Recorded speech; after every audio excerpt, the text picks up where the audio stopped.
And lastly, as a prosecutor, you have to look at the philosophy of what it is we're doing. It's deterrence and it's punishment. We hate reckless cases like this because the person did not go out there and intend for this to happen. I think we all agree with it with respect to this.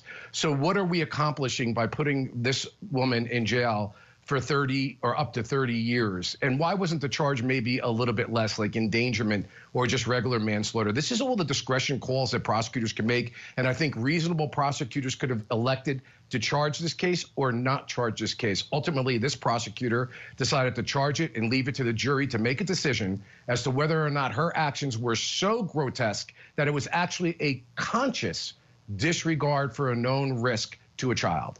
Yeah. I think it's going to go to the defendant, but Vinnie, I think something that's really, really important in terms of what you're talking about, jury nullification potentially here or not, being able to find that there's a conscious disregard, which is more than just negligence, it's a conscious disregard, would be how the mom and dad testify.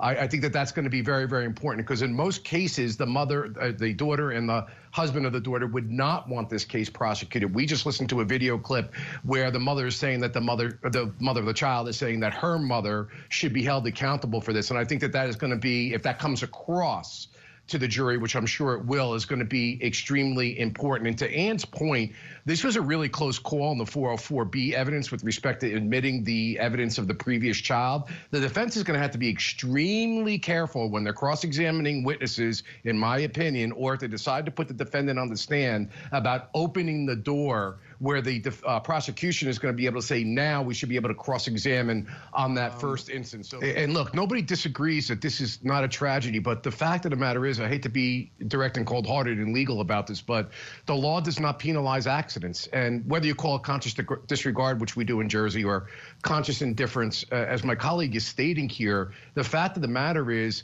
when you are doing a conscious disregard or conscious indifference to the value of human life, in most cases, Vinnie, that's because you affirmatively do something that a reasonable person would have perceived could have caused serious bodily injury or death. It's even harder for prosecutors, however, when you're trying to show a conscious indifference or a conscious disregard for the failure to do something, which is the failure to take her out of the vehicle. It is a very hard case from a legal standpoint, I agree. And that is what the defense is going to do. And if they're smart, they're not going to get into cross-examining her or cross-examining any witness. They're going to try to limit the medical testimony. They're not arguing about the cause of death of this child, and they're going to make their case in summation and argue that this does not rise to a criminal violation under Florida law, yet it is a tragedy, but not a crime.